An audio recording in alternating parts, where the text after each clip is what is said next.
সব ঢেলে নিলে কেন? আমি নিব বলে চাইলাম, তুমি দেখলে না? আমার লাগবে তুই দেখছিস না? অতটা প্রয়োজন ছিল তোমার? কি হচ্ছে কি? এমন ব্যবহার কেন তোমাদের? খাবার সময় কি শুরু করেছো? আর জাঙ্কুক, তুমি সব সময় তো নাড়ো কেন? এসব কি ধরনের অভ্যাস? অপেক্ষা করো, আমি এনে দিচ্ছি। তুমি বসো মা, আমি এনে দিচ্ছি। মিসেস জিসু যেতেই তে জাঙ্কুকের দিকে তাকালো আর বিড়বিড় করতে করতে ওর 14 গোষ্ঠী উদ্ধার করতে লাগলো। জাঙ্কুক ওর বিড়বিড়ানি খেতে খেতে দেখলো, তা দেখে নিয়ে খেতে খেতে হাসলো মিটিমিটি করে।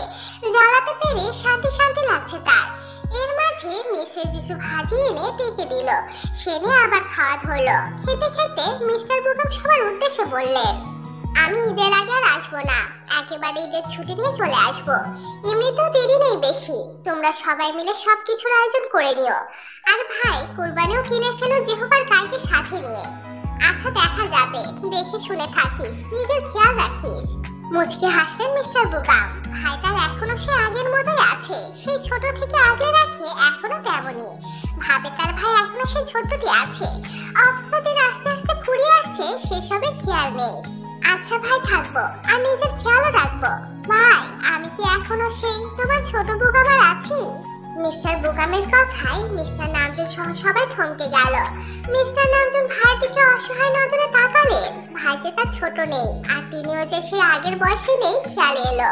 কম তার হলো না বয়স, অর্ধেকের বেশি বয়স চলে গেছে। সেই বুদ্ধি হওয়ার পর থেকে দুই ভাইকে আগলে রাখতেন। একটা ভাইকে তো অকালে হারালেন দুর্ঘটনায়।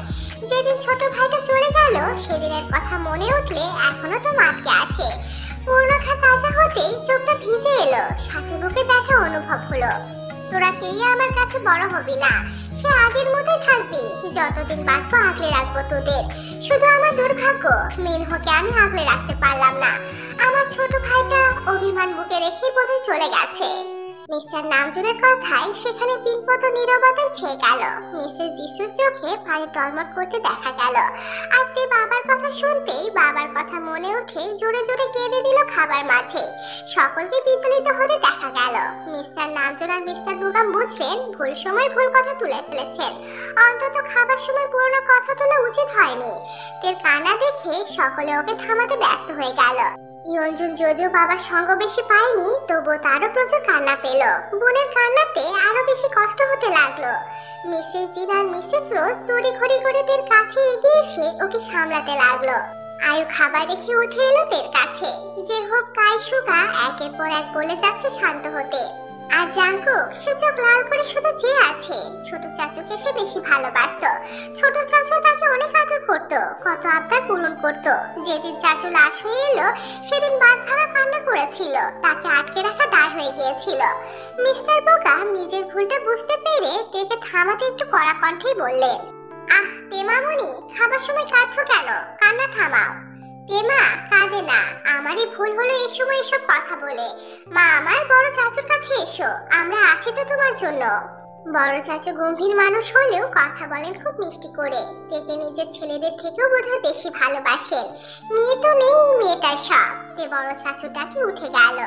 মিস্টার নামজুন আদর করে পাশের চেয়ারে বসে আলতো করে মাথাটা বুকে নিলেন। তারপর শান্ত করতে নানা কথা বলে শান্ত করলেন। তে শান্ত হয়ে এলে নিজের পাত থেকে খাবার তুলে মুখের সামনে ধরলেন। তে কান্নার জের ধরে এখনো ফোপাচ্ছে। ফোপাতে ফোপাতে খাবার মুখে নিল। মিস্টার বুকাম আর খেলেন না, উঠে পড়লেন। খাবার মুখে গেল না। উঠে তিনি হাত মুখ ধুয়ে তের কাছে এসে মাথায় হাত বুলিয়ে কিছু সান্ত্বনা বানিয়ে দিলেন। তারপর তের কপালে একটা চুমু দিয়ে বললেন, মন খারাপ করো না মামুনি, আমরা সবাই তোমার ছায়া। এরপর সকলের উদ্দেশ্যে বললেন, আসছি আমি, দেখে শুনে থেকো সবাই। ঈদের ছুটি পেলে চলে আসবো, ততদিন সবকিছু গুছিয়ে নিও। সবাই সম্মতি দিলে তিনি বেরিয়ে গেলেন। মিস্টার বুকাম চলে গেলে জেহপু উঠে তের মাথায় হাত বুলিয়ে চলে গেল ডিউটিতে। একে একে সবাই খাওয়া হয়ে এলে উঠে পড়ল। সময়টা এখন বিকেল। তেয়ার আয়ু মুড়ি মাখিয়ে খাচ্ছে আর গল্প করছে। সারাদিন বেশ ভালোই ঘুম দিয়েছে তে, ফুরফুরে লাগছে। গল্পের মাঝে সুগা এলো। এসে তের পাশে বসে সেও মুড়ি খেতে লাগলো। তিনজন নেই সেখানে, ঘরে তারা বিশ্রাম করছে। সুগা আসার কিছুক্ষণ পর জাঙ্কুক এলো। এই যে এটারই মিসিং মনে হচ্ছিল এতক্ষণ সেখানে। তিনি আজ ক্যাম্পাসে যাবেন না বলেও গিয়েছিলেন। তারপরে সে ঘুমিয়েছিলেন। এখন উঠে নিচে আসলেন। বাইরে যাবে বোধহয়, আবার কেমন গেট আপে নামলো। ফোন টিপতে টিপতে নামছে। পরক্ষণে মন প্যান্টে ভরে নামতে নামতে দেখলো তেরা গল্প করছে আর মুড়ি মাখানো খাচ্ছে। সেও গিয়ে এক মুঠো মুড়ি তুলে খাওয়া ধরলো। তে তা দেখে ভেঞ্চি কাটলো। লক্ষ্য করলো জাঙ্কু তের মাথার উপর দিল এক চাটি। সমস্যা কি তোর? মুখ অমন করলি কেন? তোর কম পড়বে গেলায়? আমি বলেছি আমার কম পড়বে? তোমার গিলতে মন চাইছে গিলো না, আমার পিছে পড়ছো কেন? আর বাই দ্য ওয়ে, যাচ্ছ তো গার্লফ্রেন্ডের কাছে, সেখানেই যাও না, এখানে কি তোমার? আমি যেখানেই যাই তোর দেখার বিষয় না, নিজের চরকায় তেল দে। আর হ্যাঁ, রাত জেগে কার সাথে প্রেমালাপ করেছিস যে সকালে খাবার টেবিলেও তো ধুলতে হয়? তোমাকে বলবো কেন? আমার বয়ফ্রেন্ডের সাথে কথা বলেছি, দেখার আছে তোমার? কি বলছিস? দেখেছিস? দেখ কতবার বেড়েছে, অকাম করে আবার গলাবাজি করছে তোদের আদরিনি। ভাইয়া সেসব না, এমনি বললাম। ও বললো বলে বললাম, আমি প্রেম টেম করছি না। উপস্থিত থাকা আয়ুষকা বিশ্বাস করলেও জাঙ্কুকোর কথা বিশ্বাস করলো কিনা বোঝা গেল না। সে আর এক মুঠো মুড়ি নিয়ে বসে থাকাতের মাথা ধরে উপরে তুলে ওর মুখের মধ্যে মুঠো ভর্তি মুড়ি ঠুসে দিল মুখ ভরে। যে মুখে ও শব্দ করতে লাগলো, বেশি করে গেলে তোর হচ্ছে না বলে হাঁটা দিল এক মুঠ মুড়ি তুলে নিয়ে খেতে খেতে। আর তে মুড়িতে তো মুখটা ভর্তি করাই তার সাথে জোরতে মুড়ি ঠেলে দেওয়ার জন্য মুখে ব্যথাও পেয়েছে। সে উঠতে যাবে, সুগা ধরে আটকে দিল। আর জাঙ্কুক ইতিমধ্যে সেই স্থান থেকে পাকার পার বসে বসে ফোসা ছাড়া উপায় নেই। দেখতে দেখতে আবার শুক্রবার চলে এলো আর জীবন ভিলায় আয়োজন চলছে মেহমানদের জন্য। মেহমান বলতে আগের সপ্তাহে জেনিদের বাড়িতে দাওয়াত করে এসেছিলেন মিস্টার নামজুন। কথা হয়েছিল ঈদের আগে দেখা সাক্ষাৎ হয়ে যায়, তাই মিস্টার নামজুন বলেছিলেন মিস্টার সংজংকে তাদের পরিবার সহ বাইরের আরো আত্মীয় থাকলে তাদেরও যেন আনেন। তো মিস্টার সংজংয়ের পরিবার সহ জেনি নানার বাড়ির কিছু লোকজন আসছে আজ। ঈদের আছে আর মাত্র 2 সপ্তাহের মতো। এই সপ্তাহে মেহমানদের খাতির যত্ন করে 2-1 দিন পর থেকে বিয়ের এবং ঈদের জন্য কেনাকাটা শুরু করবে দুই পরিবার। তো কথা অনুযায়ী আর সবাই জীবন ভিলায় আসবে, সে আয়োজনের তোড়জোড় চলছে। বাড়ির 3 সহ আয়ু এবং 2 কাজের মহিলা কাজে লেগেছে। হাত কারো খালি নেই, ঝটপট হাতের কাজ সামলাচ্ছে সকলে। আয়ু রান্নাঘরে সব এগিয়ে দিয়ে সে দেখে নিয়ে ঘর দর গোছাচ্ছে। ইয়ঞ্জুনা অবশ্য কাজে সাহায্য করছে, সে ঘরে ঘরে নতুন পর্দা টাঙানোর কাজ করছে। মিস্টার নামজুন সোফায় বসে পত্রিকা পড়ছে। জিহোক কাজ সোফায় বসে ফোন স্কোর করছিল। সে সময় জাঙ্কুক আর সুগা এলো। এই দুটো শুক্রবারে কখনোটা ঠিক নেই। অন্যান্যদের রুটিন মাফিক উঠলেও শুক্রবারে তারা নিজের মন মর্জি মতো ওঠে। ঘুম থেকে উঠে ফ্রেশ হয়ে এসেছে, দুজনে খাবার টেবিলের দিকে গেল। জাঙ্কুক সবটা দেখে বুঝলো না ব্যাপারটা কি, এত আয়োজন কিসে। আসলে জাঙ্কুক আর সুগা এখনো জানে না দাওয়াতের বিষয়টা। ব্যাপার কি রে ভাই, এমন সব দৌড়াদৌড়ি চলছে কেন বুঝছি না। আম্মু খেতে দাও।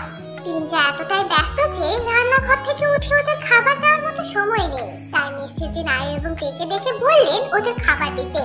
আয়ু কথা মতো খাবার একে একে নিয়ে গেল। তের ইচ্ছে না থাকা সত্ত্বেও খাবার নিয়ে যেতে হলো আয়ুকে সাহায্য করার জন্য। কি দুর্ভাগ্য তার, তার শত্রুকে খাবার দেওয়া লাগছে। আয়ুকে খাবার নিয়ে আসতে দেখে জাঙ্কুক প্রশ্ন করলো, ভাবি কি হবে আজ বাড়িতে? এত আয়োজন কেন? তেকে দেখতে আসবে, পছন্দ হলে আজই বিয়ে। জাঙ্কুক মাত্র পানি মুখে দিয়েছিল, কথাটা কান অব্দি শ্রবণ হতেই কাশি উঠে গেল। ফলস্বরূপ মুখের পানি ছুটে চারিদিকে ছিটে পড়লো। কে তো আয়ুর কথায় অবাক হলো। আয়ুর দিকে তাকাতেই আয়ু থেকে চোখ টিপলো। অর্থাৎ সত্যটা বলিও না, একটু মজা নেই। কি? আমাদের তেরাজ বিয়ে? কি বলছো ভাবি? এমন কিছু তো শুনিনি। আয়ু সুগাকেও একই ভাবে ইশারা করলো। সুগা মুচকি হাসলো, এরপর খাবার বেড়ে নিয়ে পরের পর্বে কি হয় দেখার জন্য অতি আগ্রহ নিয়ে বসলো। যা তা, ওর মতো ঢঙ্গিকে কে বিয়ে করবে? আমার বিয়ের বয়স হয়েছে, গাল টিপলে দুধ বেরোবে এখনো। কোনো কাজকর্ম তো কিছুই জানে না, অকর্মা ঢেকি, পারে শুধু আমার সাথে ঝগড়া করতে। এর আবার কে বিয়ে করবে? বাই দ্য ওয়ে, এই গোবর ঠাসা এখন থেকে চুলোচুলি করা বন্ধ কর। এই অভ্যাস রয়ে গেলে বরের সাথেও করবি, বিয়ে টিকবে না তখন।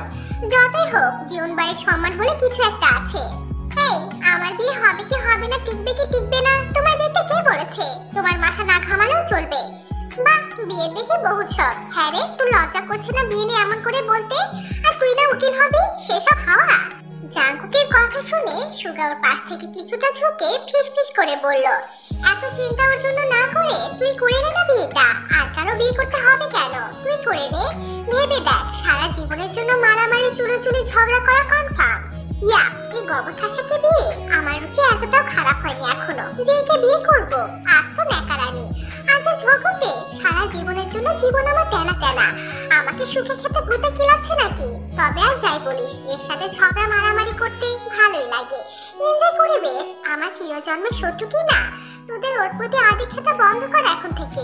আর তোর এই এক প্যান প্যানানিও অব্দে। বলা শেষ করে খাবার চিবোতে চিবোতে আয়ুর উদ্দেশ্যে বলল, ভাবি শিখিয়ে পড়ে দিও তোমার আদরণী ননদকে, নয়তো বিয়ের দিনে ফিরে আসবে আমাদের ঘরে।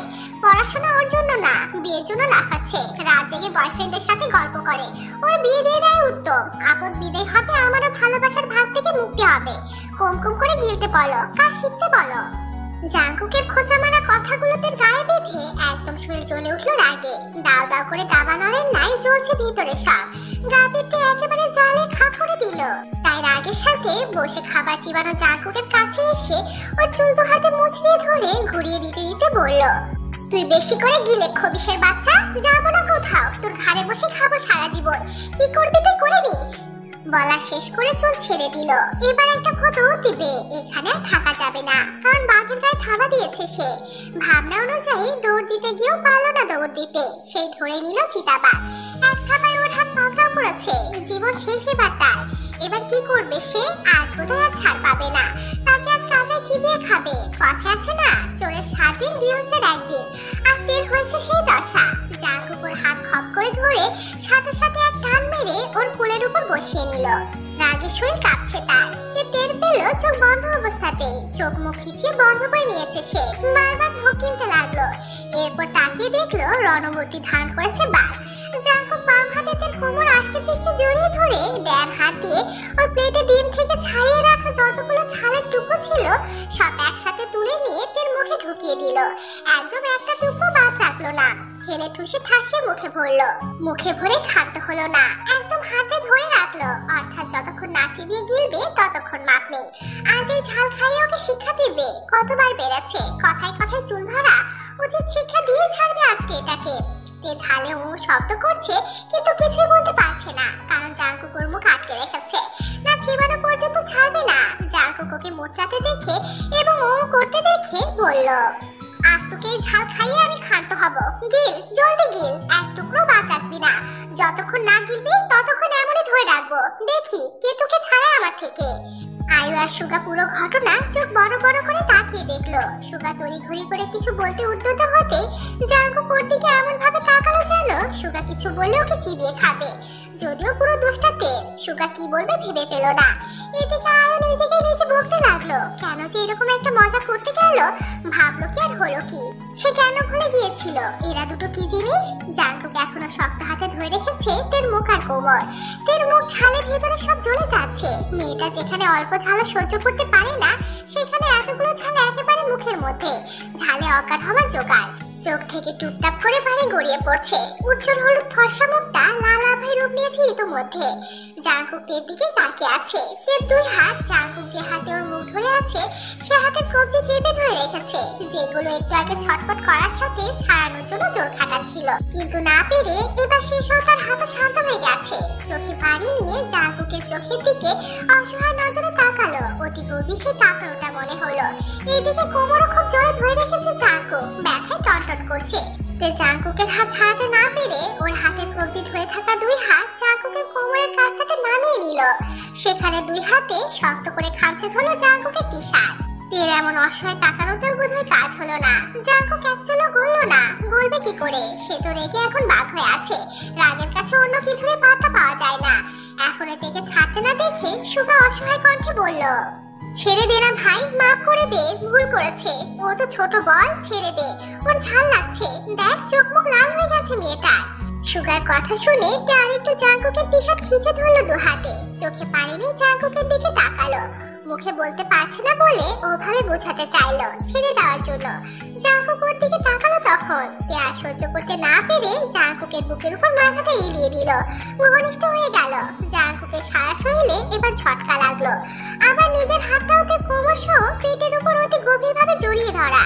যেটা টেবিলের নিচে ঢাকা পড়ে আছে বলে উপস্থিত কারো চোখে পড়ছে না। যতই চাচাতো বোন হোক, সে একটা মেয়ে তো, আর একটা মেয়ের এমন সান্নিধ্য অতি কষ্টদায়ক একটা ছেলের জন্য, যেখানে আজ অব্দি জাঙ্কুক কোনো মেয়ের এমন সান্নিধ্যে যায়নি। যদিও তের সাথে চুলোচুলি করে, তবুও সেটা তো হাত অব্দি সীমাবদ্ধ থাকে। দেবরজি ছেড়ে দাও, মেয়েটার কষ্ট হচ্ছে, দেখো কেমন নেড়ে গিয়েছে ঝালে। জাঙ্কুক লক্ষ্য করলো তা, তখন মুখ থেকে হাত সরিয়ে নিল, তারপর শান্ত স্বরে গভীরভাবে আদেশ করার মতো করে বলল, ফেল মুখ থেকে ওগুলো, পানি খা, ওঠ।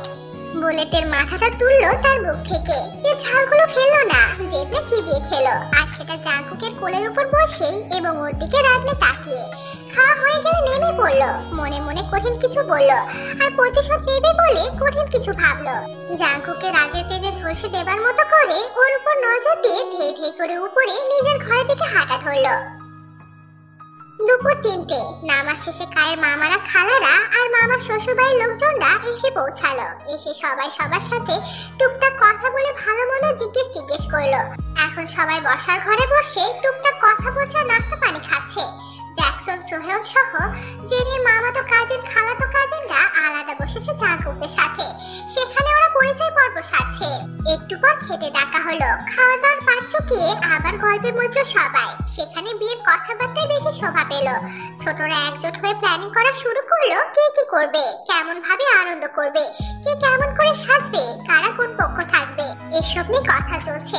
কথার মাঝে জাঙ্কুক খেয়াল করলো তের প্রতি জ্যাকসন খুবই পজিটিভ অ্যাট্রাক্টেড, যেটা জ্যাকসন তার প্রতিটি কথায় এবং কাজে বুঝিয়ে দিচ্ছে। তের পাশে বসা ছিল জ্যাকসন। ওদের ওরকম আদিক্ষেতা দেখে জাঙ্কুক বিড়বিড়ালো, আমাদের বাড়িতে এটার জন্য আদিক্ষেতা দেখানোর লোকের কি অভাব ছিল যে এখন আবার আরেকজন এসে জুটলো? যত সব।